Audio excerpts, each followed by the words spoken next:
দর্শক সবাইকে আমন্ত্রণ জানাচ্ছি চ্যানেল 9 এর নিয়মিত স্বাস্থ্য বিষয়ক আয়োজন নাফকো ফার্মা পিএলসি নিবেদিত ডক্টরস পয়েন্ট অনুষ্ঠানে। আপনাদের সাথে আছি আমি ডাক্তার অর্থি চক্রী। আমাদের সমাজে এমন অনেক ব্যক্তি রয়েছে যারা দীর্ঘদিন ধরে শ্বাসকষ্টজনিত জটিলতায় ভুগছে কিংবা হুট করে শ্বাসকষ্ট শুরু হয়ে গিয়েছে। এই যে সমস্যাগুলো প্রাথমিক অবস্থায় আমরা মনে করি বুকে শোষ শব্দ, বুকে তীব্র শ্বাস নিতে কষ্ট হওয়া কিংবা অনেক সময় কাশি কিংবা ঠান্ডা। এই সমস্যাগুলো আমরা খুব সাধারণ জটিলতা ভেবে বেশিরভাগ ক্ষেত্রে এড়িয়ে যাই। তবে কোন ক্ষেত্রে এটি আপনার বড় কোনো রোগের বহিঃপ্রকাশ, কোন ক্ষেত্রে এটি ব্রঙ্কিয়াল অ্যাজমা কিংবা কোন ক্ষেত্রে আমরা শ্বাসকষ্টকে ব্রঙ্কিয়াল অ্যাজমা ভেবেই ভুল করছি, কথা বলবো এই প্রত্যেকটি বিষয় নিয়ে। এবং আলোচনা করবার জন্য স্টুডিওতে আমাদের সাথে উপস্থিত রয়েছেন একজন স্বনামধন্য বিশেষজ্ঞ চিকিৎসক। উপস্থিত আছেন ডাক্তার মোস্তফা কামাল উদ্দিন খান, সহকারী অধ্যাপক মেডিসিন বিভাগ, ঢাকা মেডিকেল কলেজ ও হাসপাতাল। স্যার স্বাগত আমাদের আজকের আয়োজনে। ধন্যবাদ আপনাকে আমাকে চ্যানেল 9-এ দাওয়াত দেওয়ার জন্য। ধন্যবাদ যারা আজকে এই প্রোগ্রাম দেখতেছেন তাদেরকে আমার পক্ষ থেকে আন্তরিক সালাম। শুরুতে আমরা একটু আপনার সঙ্গে আলোচনায় আসতে চাই। আমি তো খুব প্রাসঙ্গিক বিষয় নিয়ে আলোচনা করছি। প্রায় প্রতিটি পরিবারে দেখা যায় কোনো না কোনো সময় কোনো বাচ্চা থেকে শুরু করে বয়োজ্যেষ্ঠ ব্যক্তি, মাঝবয়সী প্রত্যেকটি ব্যক্তি শ্বাসকষ্টজনিত জটিলতায় ভোগে। কিন্তু শ্বাসকষ্ট মানে কি সেটি ব্রঙ্কিয়াল অ্যাজমা? শ্বাসকষ্ট মানে ব্রঙ্কিয়াল অ্যাজমা না, তবে শ্বাসকষ্টর অনেকগুলো কারণের মধ্যে ব্রঙ্কিয়াল অ্যাজমা অন্যতম। ব্রঙ্কিয়াল অ্যাজমা যে কোনো বয়সে হইতে পারে, ছোট বাচ্চা থেকে বয়স্ক মানুষের হইতে পারে। এবং ব্রঙ্কিয়াল অ্যাজমা সাধারণত মিসিং ডায়াগনোসিসের মধ্যে একটা। অনেক সময় আমরা কিভাবে বুঝবো যে একটা রোগী ব্রঙ্কিয়াল অ্যাজমাতে আক্রান্ত। ব্রঙ্কিয়াল একটা রোগী যদি তার কাশি থাকে, সাথে শ্বাসকষ্ট এবং বুকে আওয়াজ হয় এবং বুকে চাপ চাপ বোধ করে, এবং এই কাশি যদি রাতের বেলায় এবং সকালে বেশি হয়, তাহলে সাধারণত আমরা এটাকে ব্রঙ্কিয়াল অ্যাজমা হিসেবে মানে এই ক্ষেত্রে এটা ব্রঙ্কিয়াল অ্যাজমা। কিন্তু আমার ক্ষেত্রে একটা প্রশ্ন রয়েছে যে আমরা অনেক সময় অ্যাসিডিটি মনে করি, বুকে চাপ চাপ অনুভূতি কিংবা একটু শ্বাস নিতে কষ্ট হচ্ছে। মানে কোন ক্ষেত্রে এটা আসলে শ্বাসকষ্টজনিত ব্রঙ্কিয়াল অ্যাজমা এবং কোন ক্ষেত্রে এটা আসলে আমাদের অ্যাসিডিটি কিংবা আমাদের হৃদযন্ত্রের কোনো জটিলতা, আমরা পার্থক্য করব কিভাবে? ধন্যবাদ আবারও। যে সাধারণত যদি যে শ্বাসকষ্ট এটা হার্ট জনিত হইতে পারে এবং ফুসফুসজনিত আরও রোগের কারণেও হইতে পারে। সাধারণত আমাদের যে বিষয়গুলো থাকে যে যদি হৃৎপিণ্ডজনিত হয় তাহলে সেক্ষেত্রে সাধারণত বয়স্ক মানুষের বেশি হয়, এবং তাদের যদি সাথে হাইপারটেনশান অথবা ডায়াবেটিস অথবা আগে থেকে তার ইসকেমিক হার্ট ডিজিজ এই জাতীয় রোগ থেকে থাকে এবং তারপরে যদি তার শ্বাসকষ্ট হয়, এবং সাধারণত যদি এটা এক্সজশনাল অথবা পরিশ্রম করার পরে এই শ্বাসকষ্ট বাড়ে এবং এই রোগীদের যদি সাথে শরীরে পানি থাকে, তাহলে আমরা সাধারণত হার্টের কারণে শ্বাসকষ্ট হয় বিধায় আমরা মনে করে থাকি। আর যদি এরকম কোনো সমস্যা না হয়, তার সাথে তার কাশি প্রিডমিনেন্ট থাকে এবং বুকে আওয়াজ হয়, হ্যাঁ, অনেক সময় রোগীরা বলে আমার বুকের মধ্যে বাঁশির মতো আওয়াজ হয়, এরকম যদি আওয়াজ হয় তখন এটা অ্যাজমার দিকে বেশি যায়। কিন্তু শিশুদের ক্ষেত্রে তো আমরা দেখি বাঁশির মতো আওয়াজ হচ্ছে, তখন ডায়াগনোসিস হয় যে নিউমোনিয়া হয়েছে। নিউমোনিয়া থেকে শ্বাসকষ্ট বা ব্রঙ্কিয়াল অ্যাজমাকে আমরা কিভাবে পার্থক্য করব? নিউমোনিয়ার ক্ষেত্রে সাধারণত জ্বর থাকে এবং এর সাথে তার সাধারণত রেসপিরেটরি রেট খুব বেশি বেড়ে যায়, আর সাধারণত বুকে ব্যথা হয়। বিশেষ করে বড়দের ক্ষেত্রে কারো যদি জ্বর থাকে, তীব্র জ্বর এবং এর সাথে বুকে ব্যথা এবং এর সাথে কাশি থাকে, তাহলে আমরা সাধারণত নিউমোনিয়াকে বেশি গুরুত্ব দিব। কিন্তু ব্রঙ্কিয়াল অ্যাজমার ক্ষেত্রে সাধারণত জ্বর নাও থাকতে পারে। যদি কারো সেকেন্ডারি ইনফেকশন হয় শ্বাসতন্ত্রে, তখন সেক্ষেত্রে জ্বর থাকতে পারে। আদারওয়াইজ শ্বাসকষ্ট যদি আপনার ব্রঙ্কিয়াল অ্যাজমার জন্য হয়ে থাকে, তাহলে সেক্ষেত্রে জ্বর থাকে না, শুধুমাত্র শ্বাস নিতে কষ্ট হবে এবং এক ধরনের শো শো শব্দ হতে পারে। এই একটা উপসর্গ থাকলে অবশ্যই তাকে সচেতন থাকা প্রয়োজন। চিকিৎসকের কাছে কোন সময় যাবে এবং সেক্ষেত্রে আসলে শনাক্ত কিভাবে করে থাকেন কেবলমাত্র হিস্ট্রির মাধ্যমে, আমরা বিস্তারিত জানবো। স্যার সবাই হচ্ছে একটা ছোট্ট বিরতি নেব। প্রিয় দর্শক, নাফকো ফার্মা পিএলসি নিবেদিত ডক্টরস পয়েন্ট অনুষ্ঠান থেকে নিচ্ছি ছোট্ট একটি বিরতি, সাথেই থাকুন।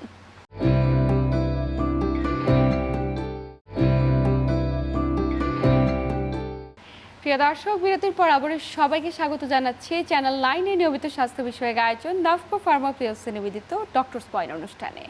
আপনাদের সাথে আছি আমি ডাক্তার অর্থি জোখরিফ এবং আমার সাথে আছেন ডাক্তার মোস্তফা কামাল উদ্দিন খান, যিনি সহযোগী অধ্যাপক মেডিসিন বিভাগ, ঢাকা মেডিকেল কলেজ হাসপাতাল। তো বিরতির পর আবার স্বাগত ওদের আজকের আয়োজনে। বিরতির আগে যে প্রশ্নটা খেয়ে দিতে গিয়েছিলাম সেই প্রশ্নটাই ফিরতে চাই। আমরা প্রশ্নটা করেছিলাম যে আমাদের অ্যাজমা হয়েছে, একজন ব্যক্তি ব্রঙ্কিয়াল অ্যাজমা আক্রান্ত কিনা আপনি বিশেষ কিছু উপসর্গের মাধ্যমে আসলে বোঝানোর চেষ্টা করছিলেন, কিন্তু শনাক্ত কিভাবে করেন যখন আপনাদের কাছে যায়? আসলে আক্রান্তের ঝুঁকিতে কারা? যে কোনো বয়সী ব্যক্তি কি ব্রঙ্কিয়াল অ্যাজমায় আক্রান্ত হয়ে আপনাদের শরণাপন্ন হচ্ছে, নাকি বিশেষ কোনো ব্যক্তি? এবং কাদের মধ্যে আসলে এই রোগটিতে আক্রান্তের ঝুঁকি খানিকটা এগিয়ে রয়েছে? এই ক্ষেত্রে কিভাবে আমরা বুঝবো যে একটা পেশেন্ট ব্রঙ্কিয়াল অ্যাজমাতে আক্রান্ত? প্রথমে টিপিক্যাল যদি হিস্ট্রি থাকে, যে বললাম যে যদি কারো কাশি, শ্বাসকষ্ট, বুকে চাপ চাপ বোধ হওয়া, বুকে আওয়াজ হওয়া, এবং এটা যদি সাধারণত রাতের বেলা হয় এবং সকালবেলাও থাকে, তাহলে আমরা হিস্ট্রি এরকম বললে ব্রঙ্কিয়াল অ্যাজমা। কারো কোনো ক্ষেত্রে শুধু কফ ভেরিয়েন্ট অ্যাজমা নামে একটা আছে, শুধু কফই থাকে। আরও ডায়াগনোসিসের জন্য এটা একটা ফ্যামিলি হিস্ট্রি ভেরি ইম্পর্টেন্ট। সাধারণত একটা ফ্যামিলিয়াল ডিজিজ বাবা মার থাকলে সেক্ষেত্রে সন্তানেরও হতে পারে। সেক্ষেত্রে আমরা ফ্যামিলিয়াল হিস্ট্রি নেব এবং কতগুলো পরীক্ষার মাধ্যমে এই ব্রঙ্কিয়াল অ্যাজমা ডায়াগনোসিস করতে হয়। তার মধ্যে ইম্পর্ট্যান্ট যে পরীক্ষা করা হয় সেটা হচ্ছে স্পাইরোমেট্রি। স্পাইরোমেট্রির মাধ্যমে করা হয়। তারপরে আমরা আরও কিছু অ্যাডভান্স পরীক্ষা নিরীক্ষা করতে পারি, যেমন ফ্র্যাকশনাল এক্সেল নাইট্রিক অক্সাইড। এটা এক্সেল এয়ারের মধ্যে নাইট্রিক অক্সাইডের পরিমাণ কেমন সেটা বের করে, যদিও এটা সব জায়গায় হয় না। তারপরে আমরা skin prick test, allergen test আমরা করে দেখতে পারি, আর ব্লাডের ইসিনোফিল কাউন্ট করে দেখতে পারি। আচ্ছা, যে ইসিনোফিল কাউন্ট যদি কারো বেশি থাকলে তাহলেও তারা অ্যাজমাতে আক্রান্ত হতে পারে। আবার সেরাম আইজি লেভেল, আইজি মেডিয়েটেড যে অ্যালার্জেন এক্সপোজার হয়, তার অ্যান্টিবডি, আইজি মেডিয়েটেড অ্যান্টিবডির মাধ্যমেও ব্রঙ্কিয়াল অ্যাজমা ডায়াগনোসিস করা যায়। তারপরে আরও যে পরীক্ষাগুলো, রেডিওলজিক্যাল টেস্ট, এগুলো করা হয় অন্য কোনো ডিজিজ আছে কিনা সেটা এক্সক্লুড করার জন্য। স্যার এই যে ডিজিজ এক্সক্লুড করার জন্য পরীক্ষা করা হচ্ছে, ডায়াগনোসিস করা হচ্ছে, যখন শনাক্ত হয়ে গেল মানে আক্রান্ত আসলে কারা হচ্ছে সচরাচর আপনারা কোন রোগীদের বেশি পেয়ে থাকেন? মানে পরিবারের যে কোনো সদস্য কি আক্রান্ত হতে পারে, নাকি আপনি বলছিলেন একটু অ্যালার্জি হিস্ট্রি যাদের থাকে তারা, এছাড়া আর কারা আক্রান্তের ঝুঁকিতে? ফ্যামিলিতে কারো থাকলে ফ্যামিলির সবাই আক্রান্ত থাকতে পারে। আবার সাধারণত কীভাবে আক্রান্ত হয়, সাধারণত যখন কোনো একটা পার্সনের, যে কথাগুলো বললাম যে অ্যালার্জি, আইজিই অথবা ইসিনোফিল কাউন্ট বেশি থাকে অথবা ফ্যামিলি হিস্ট্রি থাকে, তারা যখন কিছু অ্যালার্জেনের এক্সপোজার হয়, সেগুলোতে এক্সপোজার হলে তারা এই রোগে আক্রান্ত হয় বেশি। এটা মনে রাখার জন্য আমি সহজে বলি, ইংরেজি ভাওয়াল এ, ই, আই ও ইউ দিয়ে মনে রাখার জন্য। যেমন এতে হলো অ্যাসপিরিন অথবা অ্যানেসিডস জাতীয় যে ওষুধ, ব্যথানাশক ওষুধ, তাদের পরে যদি কারো শ্বাসকষ্ট শুরু হয় তাহলে ধরে নিতে হবে তাদের ব্রঙ্কিয়াল অ্যাজমা হওয়ার সম্ভাবনা বেশি। তারপর ইতে বলা হয় যে তিনটা, একটা হলো ইমোশন, তারপরে এনভায়রনমেন্টাল চেঞ্জ এবং এক্সারসাইজ। কারো যদি অ্যাজমা থাকে, সাধারণত কেউ কেউ হাসতে হাসতে শ্বাসকষ্ট শুরু হয়, কাঁদতে কাঁদতেও শ্বাসকষ্ট শুরু হতে পারে। এনভায়রনমেন্টাল চেঞ্জ, যেটা সাধারণত সবচেয়ে বেশি পেশেন্ট আসে, সাধারণত এটা শুনে থাকবেন, সাধারণত শীতকালে অনেকে বেশি হয়। এরকম কারো যদি আবহাওয়া আর তাপমাত্রা পরিবর্তনের কারণেও এরকম অ্যাজমা অ্যাগ্রাভেট করতে পারে। কেউ কেউ বলে বৃষ্টির পানিতে গেলে অথবা ঠান্ডা বাতাসে গেলে সেগুলোতেও হতে পারে। তারপরে হলো এক্সারসাইজ, যারা অ্যাথলেট বা যারা খেলাধুলা করে, তারা দেখা গেল যে দৌড়াইতে গেলেই পরে তার বা খেলতে গেলেই তার শ্বাসকষ্ট শুরু হয়, এটাকে এক্সারসাইজ ইনডিউসড অ্যাজমা হিসেবে বলে। আরেকটা হচ্ছে ইনফেকশন, সাধারণত সিজনাল যে ভাইরাল অ্যাটাকগুলো হয় তাদের, সাধারণত যারা মানে ব্রঙ্কিয়াল অ্যাজমার প্রিডমিনেন্ট ফিচার থাকে তাদের এরকম অ্যাজমা অ্যাগ্রাভেট করতে পারে। ভাইরাল ইনফেকশন, যে কোনো ভাইরাল ইনফেকশনে, যেমন বলা হয় যে কোভিড-19 অথবা আদার রেসপিরেটরি যে ভাইরাসগুলো আছে, এমনকি ডেঙ্গু ভাইরাসের যদি আক্রান্ত হয়, সে যদি ব্রঙ্কিয়াল অ্যাজমায় সাফার করে, তারও অ্যাজমা বা শ্বাসকষ্ট বেড়ে যেতে পারে। আচ্ছা, ওতে হলো অকুপেশনাল ইনডিউসড অ্যাজমা। কিছু কিছু জায়গায় কেউ কেউ থাকে যে ওই অকুপেশনে, যেমন লাইক যারা ফার্মার অথবা যারা ধুলাবালুতে কাজ করে অথবা যারা কটন ডাস্টে কাজ করে, তারা দেখা গেছে যে ওয়ার্কিং প্লেসে তাদের শ্বাসকষ্ট হয়, যদি হলিডে থাকে তারা খুব আরাম বোধ করে। এই জিনিসগুলোর মাধ্যমে অনেক সময় আমরা হিস্ট্রির মাধ্যমে বা শনাক্ত বুঝতে করে পারি যে ফেলতে শনাক্ত পারে। করতে পারি যে অনেক ক্ষেত্রে তারা- পরীক্ষারও প্রয়োজন হয় না, যে শুধুমাত্র শুনছেন যে কি আসলে উপসর্গ এবং তারা আসলে কিসের সংস্পর্শে থাকে থাকে সবসময়। এটা অনেক ক্ষেত্রে ইম্পর্টেন্ট। এমনকি কেউ কেউ এসে বলে যে পেট, যারা পোষা প্রাণী তাদের যে লুম অথবা ডেন্ডার এগুলো অথবা ঘরের যে তেলাপোকা বা অন্যগুলোর সংস্পর্শে গেলেও তার শ্বাসকষ্ট বাড়ে। আচ্ছা আচ্ছা। এমনকি কেউ কেউ রোগীরা এসে বলে যে আমি বাসা পাল্টাইছিলাম, ধুলাবালুর মধ্যে আমি অনেকের ছিল, ক্ষেত্রে দেখা যায় রান্না তারপরেই তার ধোঁয়া টলারেট করতে পারছে ধোঁয়া না। টলারেট করতে পারে না। ধোঁয়া সাধারণত অ্যাজমাকে অ্যাগ্রাভেট করে। নিশ্চয়ই, মানে এটা আসলে ম্যান টু ম্যান ভ্যারি করে, Man যে to কার man vary ক্ষেত্রে করে। কার ক্ষেত্রে কোনটাতে অ্যাগ্রিভেট জি। করে, প্রভোক করে কোনটা। একটু জানতে চাই, যখন অ্যাজমা আসলে অ্যাটাক করে, একটা তো লাইফস্টাইল মডিফিকেশনের গুরুত্বপূর্ণ রোল রয়েছে। যেহেতু আপনি বারবার বলছেন যে এক একজনের ক্ষেত্রে এক এক রকম এনভায়রনমেন্টে গেলে বা সিচুয়েশনে থাকলে আসলে অ্যাজমাটা বেড়ে যায়, তার মানে ওই সিচুয়েশনগুলো এড়িয়ে যাওয়ার একটা পরামর্শ থাকে এবং পাশাপাশি নিশ্চয়ই কোনো মেডিসিনের পরামর্শ থাকে। যখন অ্যাজমা হয় আসলে আপনারা তো সবসময় বলে থাকেন যে ইনহেলার ব্যবহার করতে হবে। ইনহেলারের কথা শুনলে আমাদের মনের ভিতরে একটা আতঙ্ক বা ভয় কাজ করে, যে সারা জীবন হয়তো বা কন্টিনিউ করতে হবে। এই ভয়ের বা আতঙ্কের জায়গা থেকে বেশিরভাগ রোগীরা আসলে ইনহেলার ইউজ করতে চায় না।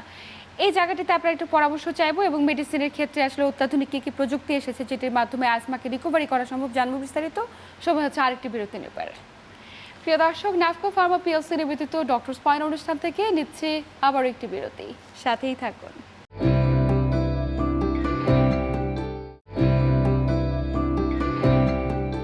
প্রিয় দর্শক, বিরতির পর আবারও সবাইকে স্বাগত জানাচ্ছি নাফকো ফার্মা পিএলসি নিবেদিত ডক্টর স্পাইন অনুষ্ঠানে। আপনাদের সাথে আছি আমি ডাক্তার অর্থি জোখরিফ এবং আমার সাথে আছেন ডাক্তার মোস্তফা কামাল উদ্দিন খান, সহকারী অধ্যাপক মেডিসিন বিভাগ, Dhaka medical college.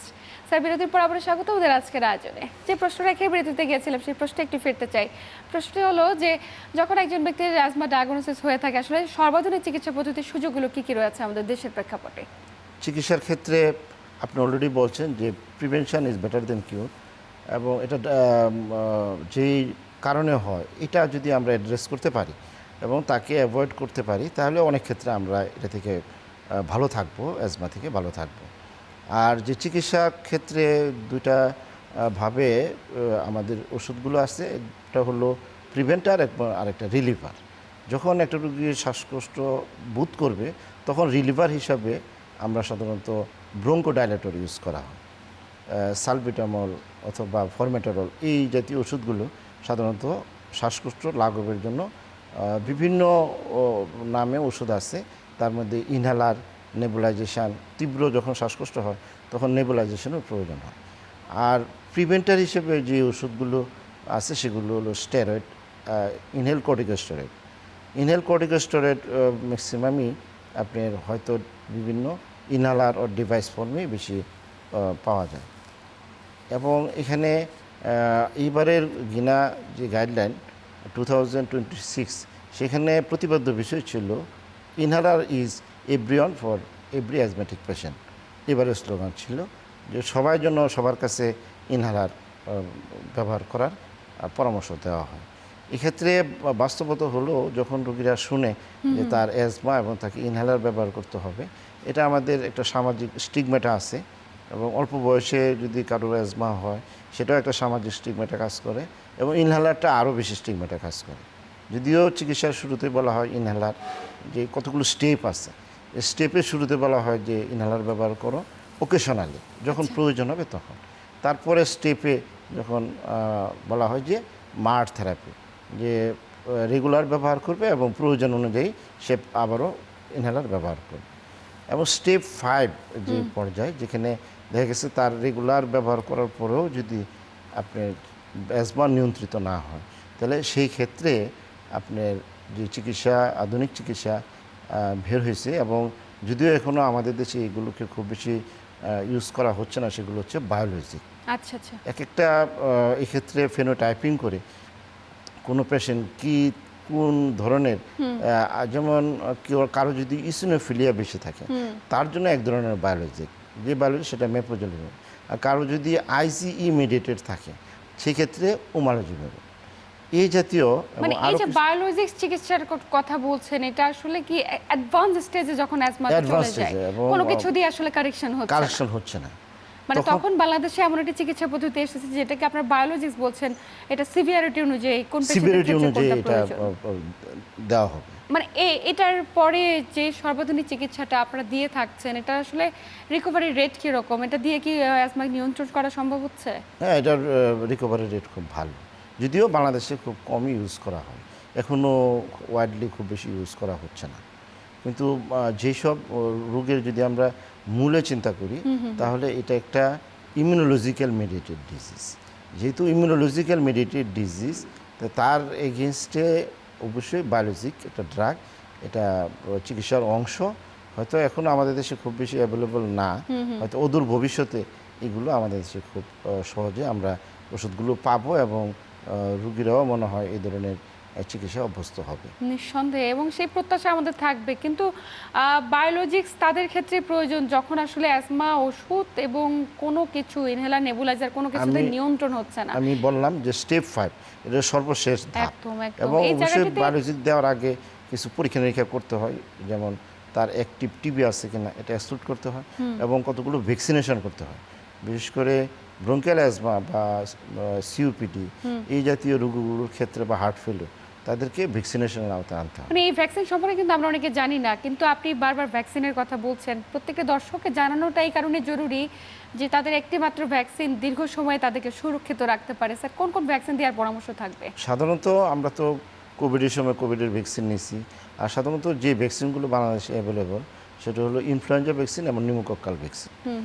Influenza vaccine প্রতি বছরই নিতে হয় একটা নির্দিষ্ট সময় করে, যেন ইনফ্লুয়েঞ্জা থেকে সে আক্রান্ত হইতে মানে মুক্ত থাকতে পারে। তারপরে নিউমোকক্কাল ভ্যাকসিনে নিউমোনিয়ার এগেনস্টও ভ্যাকসিন আছে, এটা প্রতি 5 বছর পর পর নিতে হয়। যদি ইনফ্লুয়েঞ্জা ভ্যাকসিন এবং নিউমোনিয়া ভ্যাকসিন কি যে কোনো বয়সের ব্যক্তি নিতে পারে? যে কোনো বয়সে নিতে পারে, যে কোনো বয়সে।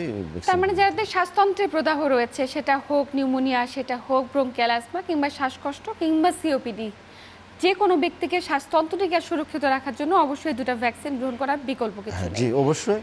এবং এগুলোর পাশাপাশি বলবো যে কোনো ইমিউনো কম্প্রোমাইজড যে পেশেন্টগুলো বিভিন্ন কারণে থাকে তাদেরও যদি ভ্যাকসিনগুলো নেওয়া যায় তাহলে তারা এই ধরনের যে কমন ইনফেকশনজনিত রোগগুলো আমরা থেকে হয়তো রক্ষা পাবো, সেই উদ্দেশ্যে।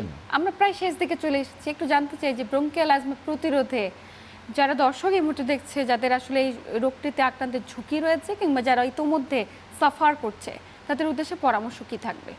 আমি বলবো যে আতঙ্কিত হওয়ার মতো কোনো কিছু নাই। আমরা অ্যাজমা শুনে যেন ঘাবড়ে না যাই, আমরা রেগুলার যেন বুঝতে পারি আমার কিছু হয়, যে জিনিসগুলোতে আমার অ্যাজমা হওয়ার সম্ভাবনা থাকে সেগুলো আমি খুঁজে বের করার চেষ্টা করব এবং চেষ্টা করব এ থেকে নিজেকে নিয়ন্ত্রণে রাখার জন্য। তারপরে প্রয়োজনে আমরা ওষুধ ব্যবহার করব। রেগুলার ওষুধ ব্যবহারের মাধ্যমে অনেক ক্ষেত্রে ভালো থাকা যায়। যে বিষয়গুলো বারবার বলা যে যার যেটাতে হয় এবং কোল্ড এক্সপোজারে হয় তাহলে তাকে কোল্ড থেকে অ্যাভয়েড থাকতে হবে। অনেকে বাচ্চারা অনেক সময় ঠান্ডা খায়, ফ্রিজের জিনিস খায়, হ্যাঁ, তারপরে তারা ডাক্তারের কাছে আসে কাশি, ঠান্ডা, শ্বাসকষ্ট নিয়ে। এক্ষেত্রে আরও বলি সেটা হলো যে অ্যাজমার ক্ষেত্রে কারো কারো অ্যালার্জিক রাইনাইটিস অথবা নেজাল পলিপোসিস এই জিনিসগুলো অ্যাসোসিয়েটেড থাকতে পারে। সেগুলো যদি থাকে তার চিকিৎসা অবশ্যই দ্রুত সময়ের মাঝে করে ফেলাটা খুব বেশি জরুরি। স্যার, একদম আলোচনার শেষ প্রান্তে প্রত্যেকটি ব্যক্তি আপনার এই পরামর্শের মাধ্যমে অনেক বেশি উপকৃত হয়েছে, এবং সেই জায়গা থেকে আপনার প্রতি অনেক কৃতজ্ঞতা এবং আন্তরিক ধন্যবাদ গুরুত্বপূর্ণ তথ্য এবং পরামর্শের মাধ্যমে প্রত্যেকটি দর্শককে উপকৃত করবার জন্য। ধন্যবাদ আপনাকে আমাকে কথা বলার সুযোগ দেওয়ার জন্য। ধন্যবাদ সম্মানিত দর্শকবৃন্দকে আমার কথাগুলো ধৈর্য সহকারে শোনার জন্য। প্রিয় দর্শক, এই ছিল আমাদের আজকের আয়োজন। যেমন যে বলছিলেন আমাদের বিশেষজ্ঞ চিকিৎসক অবশ্যই যে বিষয়গুলো আপনার অ্যাজমাকে বাড়িয়ে তোলে, যে খাবারগুলো আপনার অ্যাজমাকে বাড়াচ্ছে কিংবা যে এনভায়রনমেন্টে গেলে আপনি আসলে অনেক বেশি শ্বাসকষ্ট অনুভব করছেন, তবে শ্বাসকষ্টটা আসলে কী কারণে, সেটা কি আপনার হৃদরোগ সংক্রান্ত কোনো জটিলতা হলো কিনা, সেই বিষয়টিকে এড়িয়ে যেতে একদমই ভুলবেন না। সবসময় আমরা যে বিষয়গুলোকে আসলে অ্যাসিডিটি ভেবে এড়িয়ে যাই, সেই বিষয়গুলোকে অ্যাসিডিটি না ভেবে অবশ্যই একজন বিশেষজ্ঞ চিকিৎসকের প্রতি আস্থা রাখুন এবং কী কারণে সমস্যাটি হচ্ছে শনাক্ত করুন এবং সেই অনুযায়ী সঠিক চিকিৎসা গ্রহণ করুন। সবাই ভালো থাকুন, সুস্থ থাকুন এবং চ্যানেল 9-এর সাথেই থাকুন।